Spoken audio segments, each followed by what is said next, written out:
लोकशाहीचा बुलंद आवाज, रिपब्लिकन वार्ता, महाराष्ट्र। लासलगावला शेतकरी पुन्हा आक्रमक, शोले स्टाईल आंदोलन करत कांदे लिलाव पाडले बंद। बातमी आहे लासलगाव येथून। केंद्र सरकारने कांद्यावर लागू केलेले 20% निर्यात शुल्क तात्काळ पूर्णतः रद्द करावे, तसेच कांद्याला हमीभाव जाहीर करावा आदी मागण्यांसाठी 10 मार्च 2025 मध्ये सोमवारी सकाळी नाशिकच्या लासलगाव बाजार समितीच्या आवारात संतप्त झालेल्या कांदा उत्पादक शेतकऱ्यांनी सरकारचे लक्ष वेधण्यासाठी पाण्याच्या टाकीवर चढून वरिष्ठांना आंदोलन करून कांद्याचे लिलाव बंद पाडले। सोमवारी राज्याच्या अर्थसंकल्पाला सुरुवात होण्यापूर्वी सरकारचे लक्ष वेधण्यासाठी छावा क्रांतीवीर सेना, शेतकरी आघाडी जिल्हाप्रमुख गोरख संत प्रहार, जिल्हाध्यक्ष गणेश निंबाळकर, छावा क्रांतीवीर सेना तालुकाध्यक्ष प्रफुल्ल गायकवाड यांच्या जिल्हाध्यक्ष कांदा उत्पादक शेतकरी संघटना केदारनाथ, निवृत्ती नेहारकर, शिवसेना उभाटा गटाचे केशव जाधव यांच्या नेतृत्वाखाली संतप्त शेतकऱ्यांनी अचानक आंदोलनाचा पवित्रा घेतल्याने बाजार समितीसह पोलीस प्रशासनाची धावपळ झाली। लासलगाव कृषी उत्पन्न बाजार समितीच्या कांदा लिलाव आवारात सोमवारी सकाळी 9 वाजता कांद्याचे लिलाव सुरू झाले। यावेळी कांदा दरात घसरण झाल्याचे दिसून आल्याने संतप्त झालेले शेतकरी प्रतिनिधी आणि कांदा उत्पादक शेतकऱ्यांनी पाण्याच्या टाकीवर चढून शोले स्टाईल आंदोलन करत केंद्र आणि राज्य सरकारच्या विरोधात जोरदार घोषणाबाजी केली।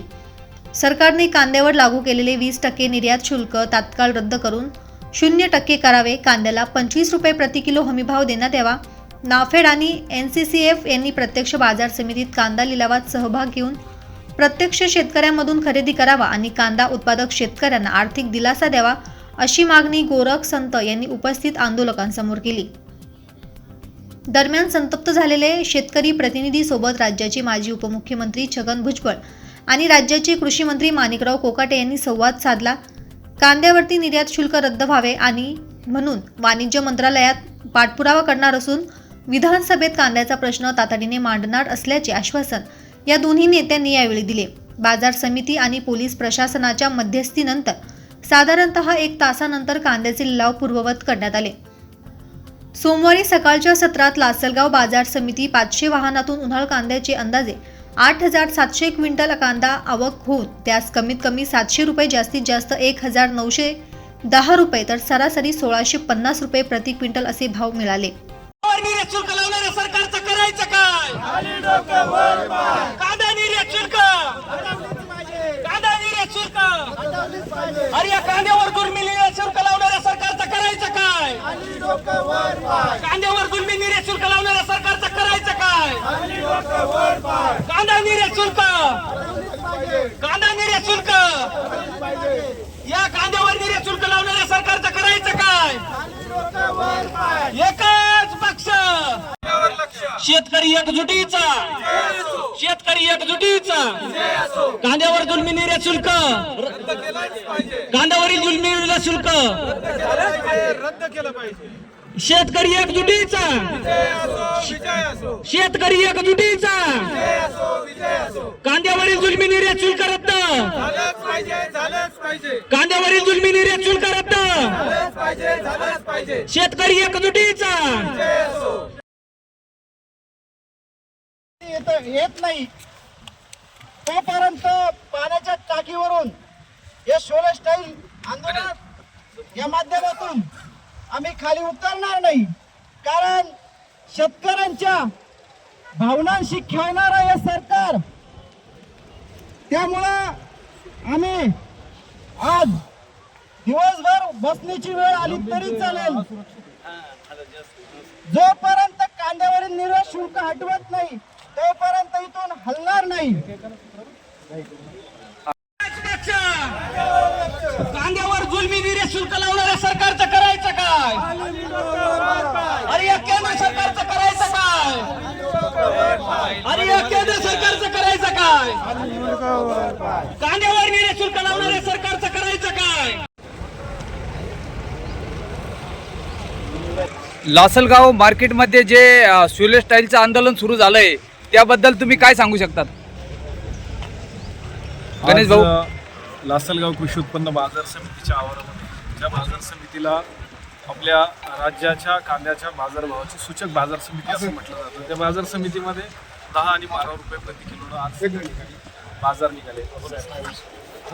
आणि 10 ते 12 बोलणं द्या ना रुपये करून, बोलणं द्या ना करून. मग ते भाव काहीतरी असताना आउटपुट निघतं ना, शेतकऱ्यांचं उगाच फार्स केल्यासारखं. खर्च हा 20 रुपये एक तर वरच ते चढत 25 नव्हतं रुपये आम्ही. एक किलोला. आम्ही वरतीच आणि चढत आज नव्हतो. जर 10 ते 12 रुपये कांद्याचे भाव जर निघत असेल तर शेतकऱ्यांचा हा कांदा खर्चही निघत नाही. त्यामुळं जर राज्य आणि केंद्र सरकारने जे तुम्ही 20% निर्यात शुल्क लावलेले आहे तातडीने जर तुम्ही कमी जर केलं तर आमच्या शेतकऱ्यांना त्याचा फायदा होईल. त्यामुळं आज आम्ही हे शोलेस्टाईल आंदोलन याच्यासाठी करतोय की तात्काळ तुम्ही हे 20% निर्यात शुल्क आहे केंद्र सरकारने हे तातडीने हटवावं, अन्यथा याच्याही पुढं उग्र आंदोलन होतील. याचं केंद्र व राज्य सरकारने हे लक्षात ठेवावं. हस्तक्षेपाला भ्रष्टाचाराचा लागण होते. कांद्याचे बाजार ते नाफेड झाली खाली. लासलगाव कांदा मार्केटमध्ये जे पाण्याच्या टाकीवरती सोले स्टाईलने आंदोलन चालू आहे त्याबद्दल तुम्ही शेतकऱ्यांबद्दल व कांद्याबद्दल काय सांगू शकतात? कसं आहे, कांद्याबद्दल आणि शेतकऱ्यांबद्दल सगळ्यांना माहिती सर्वश्रुत आहे. शेतकऱ्याची पिढी या जिल्ह्यातली किंवा राज्यातली कांदा पिकवण्यासाठी 20% निर्यात शुल्क किती दिवसाचं लावून ठेवलं आणि बाजार समितीमध्ये 12 रुपये 10 रुपये कांदा विकला जातो किलोला. तर मग ते 20% निर्यात शुल्क आता का लावून ठेवले या प्रश्नाचं उत्तर कोण शोधणार? ते उत्तर शोधणं म्हणजे आजचा हा लिलाव बंदची प्रक्रिया आहे. दुसरी गोष्ट, सातत्यानं 3, 4, 5 वर्षामध्ये शेतकऱ्यांची एक गोष्ट लक्षात आली आहे की कांद्याचे बाजारभाव पडणं म्हणजे भ्रष्टाचाराचं पुरण असलेल्या नाफेड NCCF सारख्या संस्था चालवणाऱ्या त्या कंपन्या ज्यांना हे पैसे वेचण्यासाठीचं स्वप्न पडायला लागलं. मरण शेतकऱ्याचं होणार आणि धोरण यांचं पैसे कमावणारेच असणार. मग ही सरकारी व्यवस्था फक्त बाजारभाव पाडण्यासाठीच एकंदरीत या गोष्टीचा उपयोग करते का? 20% निर्यात शुल्क नाहक का लावून धरलंय? जर बाजारपेठामध्ये कांद्याचे बाजारभाव काहीच नाही, नाममात्र आहे, तर मग तुम्हाला निर्यात शुल्क हटवून द्यायला काय झालं? कांद्याचे बाजारभाव 25, 30, 35 रुपयापर्यंत गेल्यानं काय असा मोठा फरक पडणार आहे? परंतु त्यावर बोलणारे कोणी नसल्यामुळे अधिवेशन काळही आहे. सभागृहामध्ये हा विषय चर्चेला गेला पाहिजे. राज्यानं पुढाकार घेऊन केंद्राकडे शिफारस केली पाहिजे की आमचं असलेलं निर्यात शुल्क हटवलं पाहिजे आणि ते हटवण्यासाठीचं म्हणून शेतकऱ्यांनी या ठिकाणी उद्रेक केलेला आहे. हे उद्रेक तुम्हाला जास्तीचे पाहायला भेटू शकतात. मात्र तुम्ही आता तातडीने या गोष्टी जर नाही केल्या तर मात्र मंत्री, आमदार, खासदार या सगळ्यांना गोष्टी अडचणीच्या होणार आहे हे सुद्धा लक्षात घ्या. हा, आमची एकच मागणी आहे का बुवा 20% निर्यात शुल्क तातडीने हटवावं आणि जर एवढं करू नये तुमचे बाजारभाव तुमच्या कक्षेच्या आत पडले, खाली पडले, तुम्हाला नाफेड लॉन्च करण्याची गरज आहे तर ते बाजारपेठेत, बाजार समितीमध्ये शेतकऱ्याच्या डोळ्यात देखत तो कांदा खरेदी केला गेला पाहिजे. रिपब्लिकन वार्तासाठी प्रतिनिधी Muktaram Bagul, Nashik. Subscribe now and press the bell icon. Never miss an update.